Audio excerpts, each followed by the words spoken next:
Imagine standing in the dark. You were waiting right behind this massive LED screen. Oh, that is a terrifying thought right out of the gate. Right. And the bass from the previous act is literally still vibrating through the floorboards beneath your feet. Yeah. And you know that in exactly 45 seconds, you're going to walk out onto a stage and perform for 160 million people. Yeah, 160 million. It's almost an incomprehensible number. Exactly, 160 million. And in a competition that is, historically defined by fire, by wind machines, by these aggressive stadium-shaking anthems. The absolute maximum volume possible. Right. But your strategy is to walk to the absolute center of that stage, stand completely still, and whisper. Wow. So my question to you is that the bravest thing an artist can do? Or is it just competitive suicide? Well, honestly, it is the ultimate gamble in the attention economy. Because when you strip away the lights and the noise, what you are left with is just a pure test of structural vulnerability. And that is exactly the puzzle we are unpicking today. Welcome to the deep dive, everyone. We are looking at a massive stack of incredibly detailed data that just dropped regarding the Eurovision 2026 semifinal allocations. Which, I have to say, is some of the most fascinating data we've seen in years. Oh, absolutely. We have the specific country placements across both semifinals, the underlying competitive metrics of those draws, and this incredibly extensive historical, mathematical, and artistic profile of one specific country. Albania. Yes, Albania. Okay. And their frankly unorthodox journey to this exact moment in 2026. Now, for you listening at home, even if you have never watched a music competition in your life, you need to listen to the math of what happens when the human attention span is pushed to its absolute breaking point. Because it's not just about music, right? No, not at all. This is a masterclass in strategy, in counter-programming, and navigating a crowded field. Imagine trying to stand out in a room where everyone else is shouting. Yeah. How do you get noticed? That's the core mission of what we're looking at today. We need to decode how structural luck, or, well, misfortune, dictates your survival in a chaotic arena. Okay, let's unpack this. Let's start with the sheer scale of the battlefield for 2026, because the numbers themselves are telling a terrifying story right now. Yeah, the foundational metric we have to understand, before we look at a single song or a single country, is the participation roster. Okay. The data confirms we're looking at a field of exactly 35 participating countries this year. Okay, stop right there. Because, I know in the past we've seen numbers pushing well over 40, right? Yeah, absolutely. Usually in the low 40s. So does dropping 5 or 6 countries really change the game that much? It sounds like it just, makes the broadcast a little shorter. Oh, no, it changes the entire molecular structure of the competition. Really? Just 5 countries? It's huge. Think of the semifinals like a funnel. Okay, in a year with 43 countries, the neck of that funnel is relatively wide. Because there's just more room to breathe. Exactly. There is a larger pool of points being distributed, the cognitive load on the audience is spread out over a longer period, and a country with a good but perhaps slightly flawed performance can slip through the neck of the funnel simply because there is enough statistical padding to absorb their mistakes. Oh, I see. There's buffer room. Right. But at 35 countries, the neck of the funnel shrinks dramatically. So the pressure inside the funnel goes up. Exponentially. The margins for error completely evaporate. When you have a 35-country squeeze, every single slot in a semifinal becomes mathematically heavier. Meaning the concentration of power spikes. Yes. If a heavy-hitting country comes in and sweeps, say, 20% of the available televote points in a 40-country year, there might still be enough points left over for an underdog to scrape by. They can just pick up the scraps. Exactly. But in a 35-country year, that same 20% sweep is a literal death sentence for the acts on the bubble. The algorithmic crowding is severe. Wow. So the data we are looking at isn't just a schedule of who sings when, it is a blueprint of resource scarcity. That is a brilliant way to look at it. Resource scarcity, but the resource is our attention. Precisely. So let's look at the actual blueprint. We have the breakdown for semifinal 1, and the sources characterize this specific draw as a stark dichotomy. They literally frame it as order versus chaos. Yeah, the structural dichotomy in semifinal 1 is practically a textbook study in contrasting competitive environments. It's fascinating. Let's examine the order side of the equation first, right? The data defines the first half of this semifinal as highly jury-friendly and vocally dominant. Yes, very polished. We are looking at a lineup featuring Sweden, Greece, Portugal, Finland, Moldova, Croatia, and Georgia. Right. So let's define jury-friendly for anyone who doesn't spend their life analyzing these spreadsheets. Yeah, please, because my instincts is to hear jury and think of like a courtroom. But in this context, we are talking about a very specific scoring mechanism, right? Yes, exactly. The voting in this competition is typically bifurcated. 50% of the power rests with the televote. The millions of people watching at home, picking up their phones, acting on impulse and emotion. The chaotic half of the vote. Right. The other 50% is controlled by professional juries in each participating country. And these are music industry executives, vocal coaches, producers, choreographers. Oh, so they're not voting on impulse at all. Not even a little bit. They are voting against a highly specific, standardized criteria. You have a literal rubric. They have a strict rubric. I mean, they are grading on vocal capacity, the composition and originality of the song, the quality of the performance, and the overall impression. So when the sources label this first half as jury-friendly, they are basically telling us that these countries are bringing absolute technical perfection. It implies safety. It implies polish. It's the establishment metric. Yeah. You are checking all the boxes that a music theory professor would want you to check. Exactly. Take Sweden, for example. The data notes that Sweden arrives in this first half with what is termed automatic qualifier energy. Automatic qualifier energy. That's quite a phrase. It is. And to understand why, you have to look at the mechanics of the Swedish music export industry.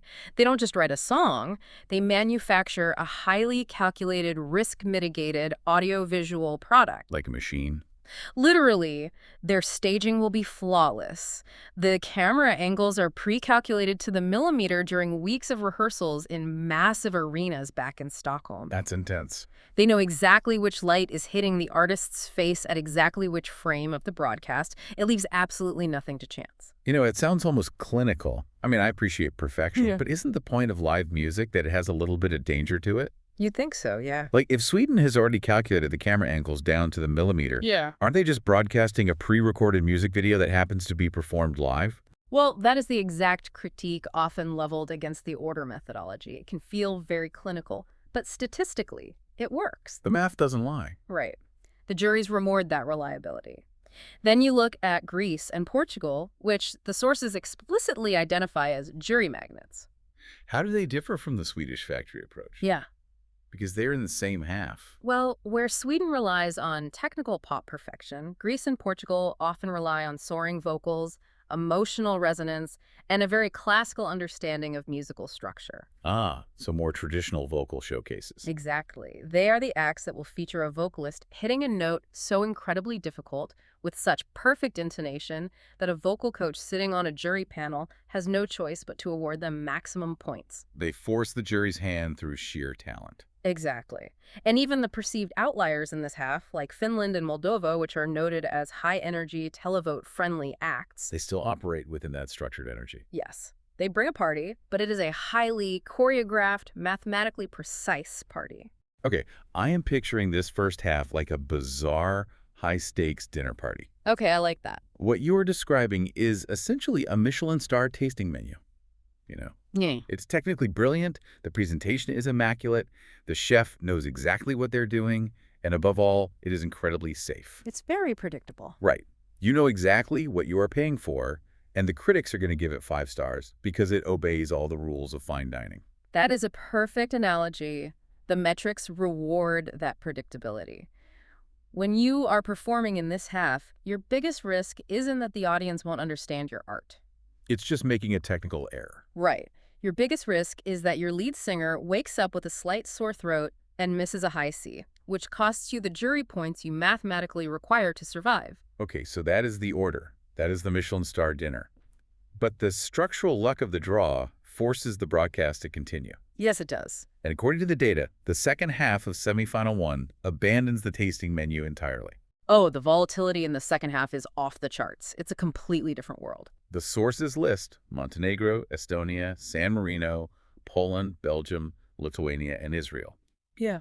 And the data characterizes this half not by technical perfection, but by intense televote reliance and unpredictable staging dependencies. Yes. I really want to dig into the mechanism of why this is so volatile. Yeah. Because, I mean, a song is a song, right? Well, not exactly. Why does the environment suddenly become unstable just because we move to the second half of the alphabet? It comes down to where the competitive risk is located. In the first half, like we said, the risk is localized in the vocal cords of the performer. Right. That is a relatively stable asset. But the sources point out that countries in this second half, specifically San Marino and Montenegro, are highly dependent on their staging. So they're bringing massive props, wild lighting cues, pyrotechnics, maybe a giant mechanical animal. Honestly, you never know, but exactly.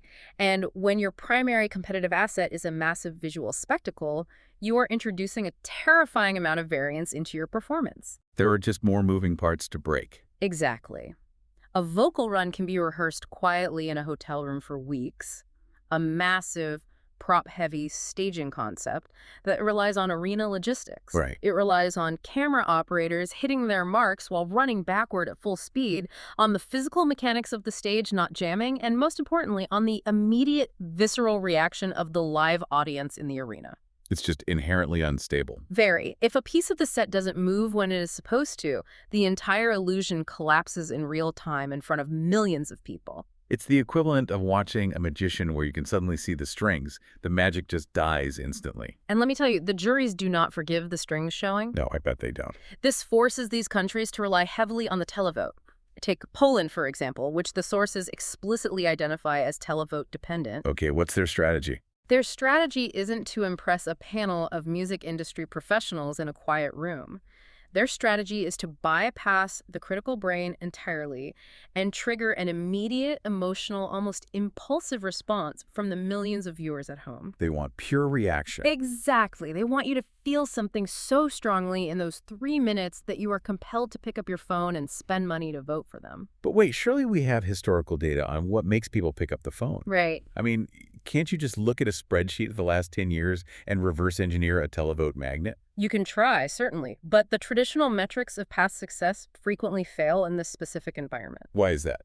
Because you are dealing with human psychology in a state of sensory overload. You cannot map out a chaotic, highly visual, emotionally impulsive reaction on a Tuesday night in May using last year's data. The audience is just too unpredictable. Right, the mood of the continent shifts, and that volatility is compounded exponentially by the final piece of the second half puzzle. Ah, right. The data highlights a massive disruption here. It does.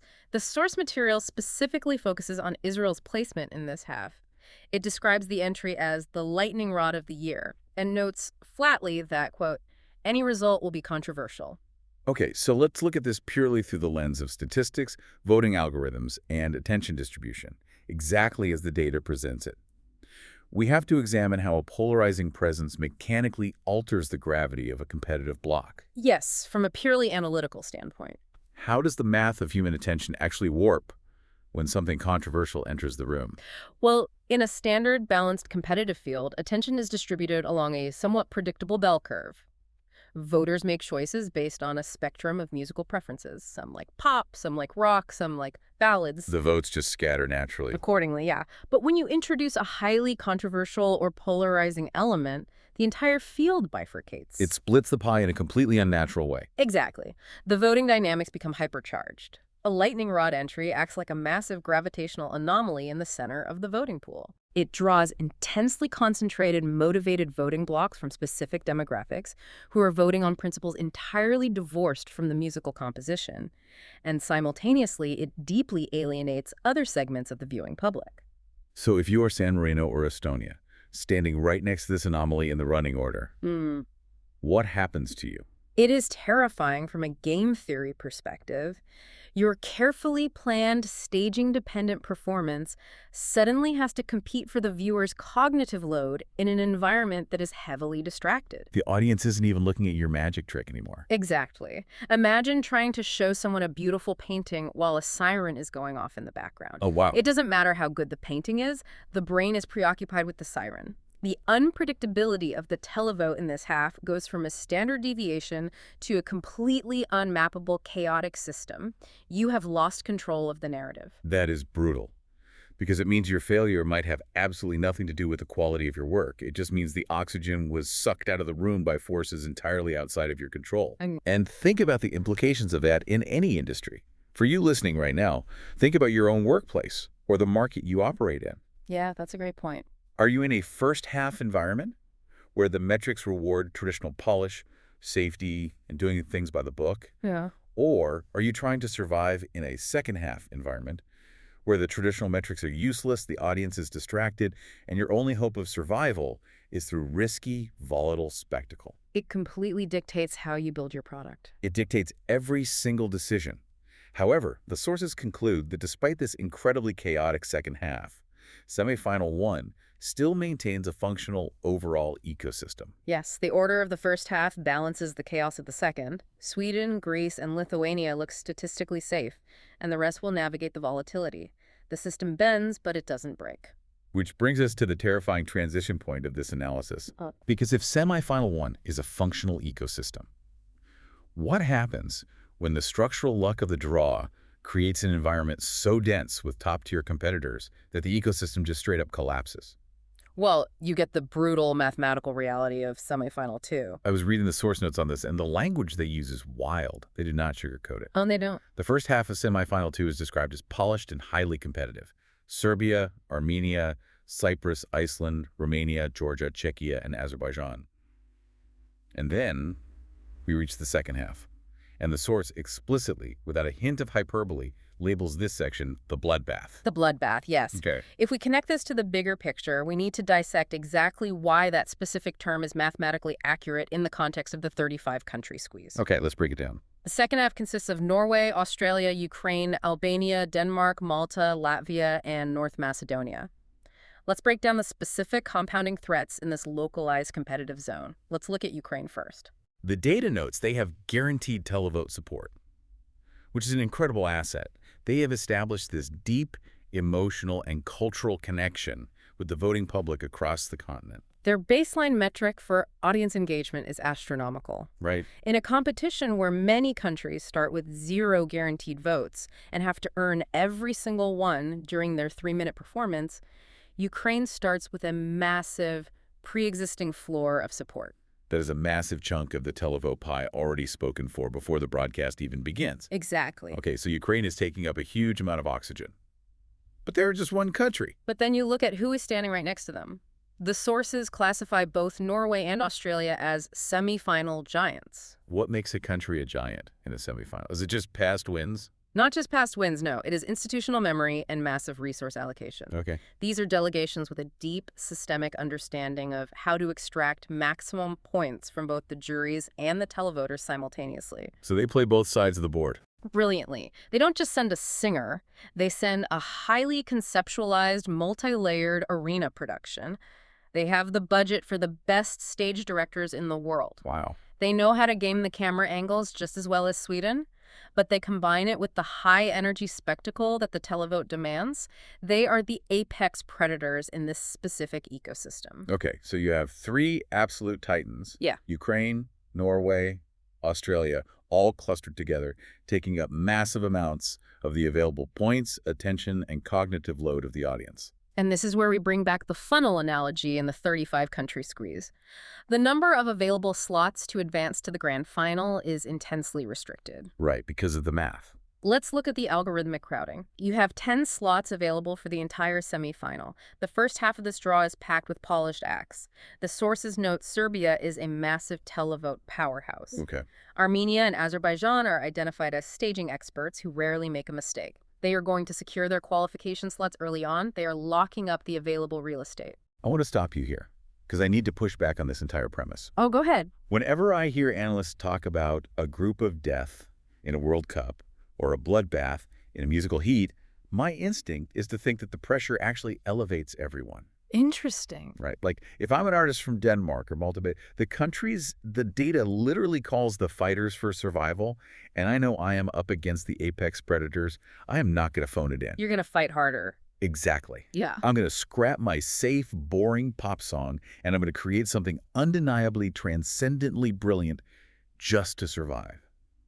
Doesn't a bloodbath draw actually act as an evolutionary pressure cooker that forces the art to be better? Psychologically and artistically, your instinct is entirely correct. Thank you. A bloodbath draw absolutely forces a delegation to innovate. They will abandon safe instincts.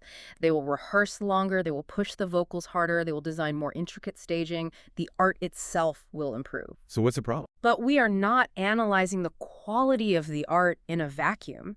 We are analyzing the mathematics of survival. But wait, if the song is good and the performance is flawless, people will vote for it. Are you telling me the audience is actually so easily distracted by the giants that they will just ignore a masterpiece from Malta? Yes. And that is the terrifying reality of algorithmic crowding. The danger isn't that Denmark or Malta won't try hard enough or that their songs won't be brilliant. Right.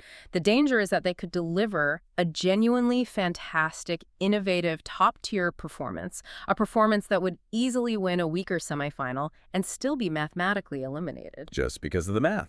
Because there literally aren't enough chairs when the music stops.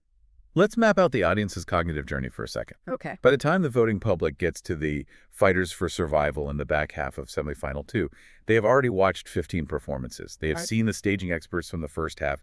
They've been emotionally overwhelmed by Ukraine. They have been blasted by the high-concept spectacle of Norway and Australia. The viewer's cognitive load is exhausted. The hard drive is full. Exactly. Their capacity to process new information, to be surprised, or to form a new emotional connection is entirely depleted. Wow. And the available qualification slots are mathematically depleted by the baseline votes in the giants. It is an environment where excellence is no longer enough to guarantee survival. You can be perfect, and you will still be sent home. That is deeply sobering. You can do everything right. You can rise to the occasion of the pressure cooker. You can deliver the performance of your life, and the structural luck of the draw will still crush you simply because the algorithm ran out of room. It's a harsh reality. So if you are a competitor trapped in the middle of this bloodbath, what do you do? Because to survive, you either need a bigger sword, which means outspectacling the apex predators, which we just established is nearly impossible. Practically impossible, yes. Or you need to completely change the rules of engagement. You have to refuse to fight on their terms. Which creates the perfect bridge to the core case study of the data we are examining. We need to look at the historical timeline of one specific country that has found itself trapped right in the middle of this exact bloodbath. Albania. Yes, Albania. I am so excited to get into this because to understand what Albania is doing in 2026, you cannot just look at the song in isolation. Not at all. The sources provide this incredibly detailed historical and artistic profile of their journey over the last 3 years. And honestly, it reads less like a musical biography and more like a corporate case study in global, high-stakes A/B testing. It is a masterclass in iterative design. Right. The source material describes Albania as one of the most fascinating, constantly reinventing countries in the contest. They don't just tweak their formula year over year, they completely dismantle it, study the failure points, and build something entirely new. Which is so rare. It is, and sometimes the results are brilliant, and sometimes they are disastrous. To understand their 2026 strategy, we have to trace this narrative arc, starting with the baseline in 2023. Right, 2023. We had Albina and Familja Kelmendi with the song Duše. Okay, so let's analyze the mechanics of this entry. The data categorizes Duž as emotional, traditional, and vocally strong. It was literally a family performing together on stage. Okay. The strategic framework here was safety through cultural resonance. They were aiming directly for the traditional Albanian diaspora vote scattered across Europe, and for viewers who appreciate classical, dramatic, familial storytelling. It's the equivalent of a legacy brand relying on their oldest, most loyal customers. But the sources note it received a mixed reception and ultimately landed in 22nd place. Why didn't the loyalty hold up? Well, because of the difference between a mathematical floor and a ceiling. Elaborate on that. The traditional approach is fantastic for establishing a firm baseline, a floor of guaranteed points from your diaspora that ensures you don't come in dead last. Okay, that makes sense. But in the modern attention economy, that strategy lacks a dynamic ceiling. It doesn't break out, it doesn't go viral. As the sources point out, while it was solid and vocally competent, it was not memorable to the broader, uninitiated audience. If you aren't Albanian and you don't understand the cultural nuances of the performance, it just washes over you as a nice, dramatic song. It maintained market share, but completely failed to capture new demographics. Precisely. Okay, so The Albanian delegation looks at that 22nd place finish and says, right, relying on tradition isn't cutting it anymore. The ceiling is too low. We need to modernize. We need to give the market what it wants. And that brings us to the pivot of 2024. Right. Besa with the song Zemrën and Dore. The sources describe this 2024 entry as modern pop with Balkan touches. It had good vocals. On paper, if you look at a checklist of what a successful pop song should be, it had all the components. It ticked all the boxes. It was exactly what the market seemed to be demanding, and yet it failed to even qualify for the grand final. This is the part I find fascinating. If it was modern, if the vocals were good, if it checked the boxes, why did the pivot fail so completely? Because they fell into the trap of trend chasing, and they collided with the very structural dynamics we've been discussing. The sources explicitly state that Besa was, quote, overshadowed in a strong semifinal. Oh. They tried to play the modern pop game, but they entered a crowded marketplace without a distinct competitive advantage. They tried to be Sweden without the Swedish factory behind them. Precisely.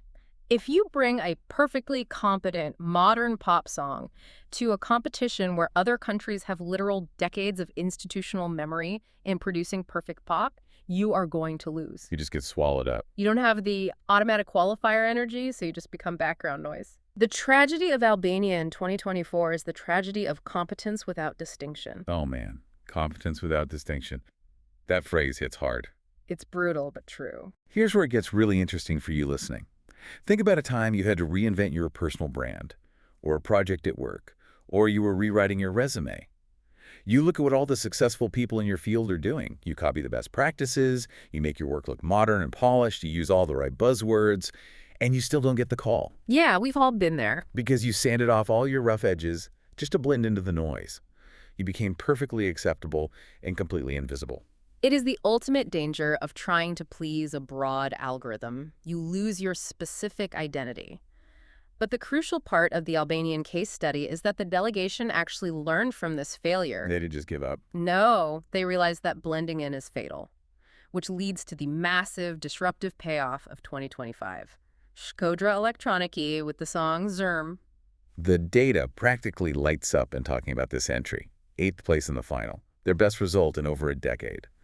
The sources describe it as fresh, electronic, bold, and loved by fans and juries alike. This was the breakthrough of disruptive innovation. Let's look at the A/B testing journey. They abandoned the safe, low-ceiling traditionalism of 2023. Right. They abandoned the invisible, generic pop trends of 2024. Instead, they embraced an avant-garde, electronic, deeply risky sound. A total left turn. Exactly. It was distinct. It sounded like absolutely nothing else in the competition. Yeah. It commanded attention by breaking the expected rules of engagement, and it was rewarded handsomely with a top 10 finish. Which is an incredible triumph. Yeah. They finally cracked the code. But, and this is the psychological trap of success, that triumph creates a massive burden. Oh, absolutely. They just achieved their best result in a decade by being loud, bold, avant-garde, and electronic. They finally have momentum. The pressure to maintain that momentum going into 2026 must be absolutely crushing. And this is where the strategic genius, or perhaps the strategic madness of their 2026 choice comes into play. Think about game theory and human nature. When you find massive success with a loud, aggressive, bold approach, your immediate baseline instinct for the follow-up year is to go even louder. You want to amplify the successful variable. Right. If the fireworks worked last year, you build a bigger fireworks display this year. It is the standard sequel mentality. But if we pull back and look at the underlying math of the 2026 architecture we just analyzed, going loud in the semifinal 2 bloodbath is a death sentence. Because the Giants are already too loud. Exactly. If Albania tries to out-spectacle Norway or out-televote Ukraine's cultural resonance or outshout the other desperate fighters for survival, they will be crushed by the algorithmic crowding. The frequency is already too dense. The pie chart is already full. If they bring an electronic banger to a room where everyone else is firing off pyrotechnics, they revert right back to 2024. They become noise. Okay, so if going bigger is a mathematical death sentence and playing it safe is invisible, what is left? Did Albania just decide to sit this one out and accept defeat? Far from it. They have chosen a strategy of radical counterprogramming. Total, sharking, silence, and intimacy. Wow. Let's introduce the 2026 entry. Albania has selected an emerging artist named Alas with a song called Nen. None, which the sources note translates to mother in the Geg dialect. Yes. Right away, this is fascinating. We are pulling completely away from the universal generic pop language and moving into something deeply specific, culturally rooted, and intimately personal. It feels completely exposed. The sources paint a very specific picture of this artist and the composition itself. Alice is known for emotional, minimalist performances. She prioritizes authenticity over spectacle. A stark contrast. The song is described in the data as an atmospheric, slow-burn entry that relies heavily on vulnerable storytelling. It is the absolute antithesis of the 2025 electronic banger. Let's talk about the musical theory of a slow burn, because in a 3-minute television broadcast, time is your most precious resource. Oh, without a doubt. You usually want a hook in the first 15 seconds. Well, A slow burn demands that the audience waits for the payoff. it demands patience, which is the rarest commodity in the attention economy. It requires the listener to actively invest their cognitive load into the performance, rather than having the performance aggressively pushed onto them. That is such a risky ask. It is. Let's look at the staging potential the sources outline for this entry based on her artistic profile.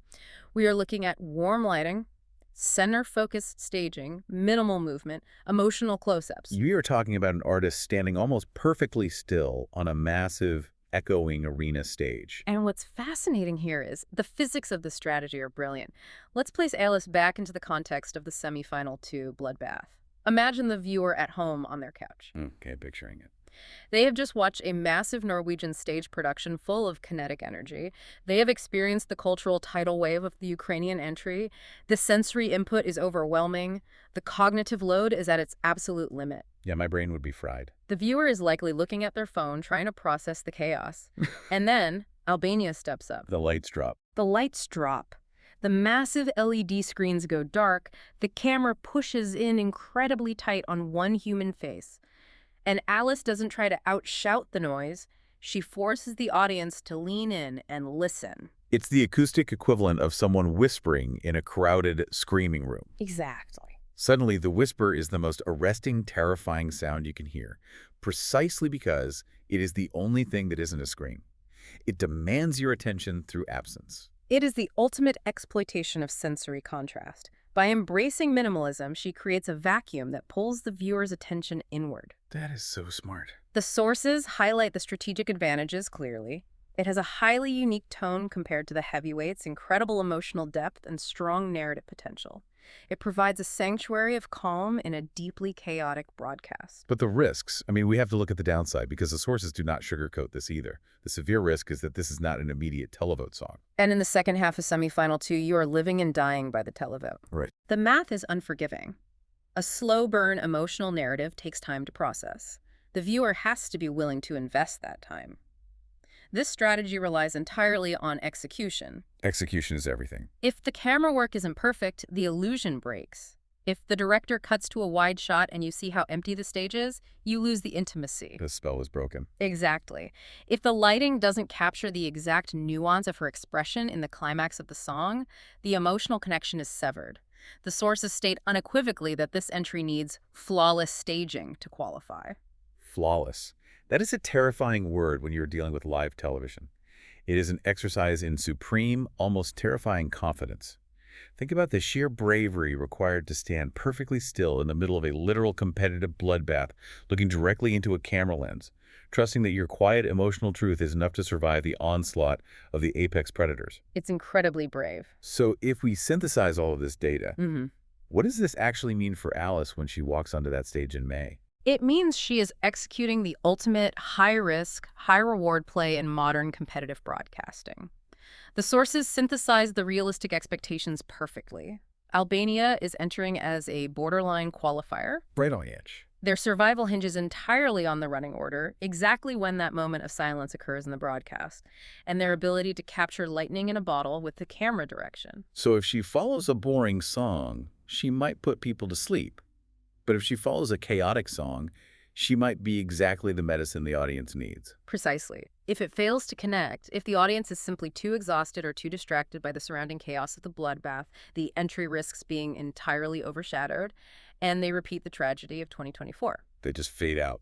But if it connects, if she manages to force millions of people to stop scrolling on their phones, to look up at the screen, and to lean into that vulnerability, it could bypass the algorithmic crowding entirely. It could be the dark horse surprise of the year. It is just a breathtaking narrative arc.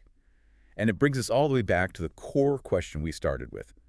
We have covered massive ground today on this deep dive. We really have. We started with the sheer mathematics of the macro view, the intense, unforgiving pressure of the 35-country squeeze, where the margins for error have completely vanished and the neck of the funnel has closed. We examine the stark contrast between the structured Michelin star order of semifinal one's jury half and the terrifying, highly volatile chaos of the televote half.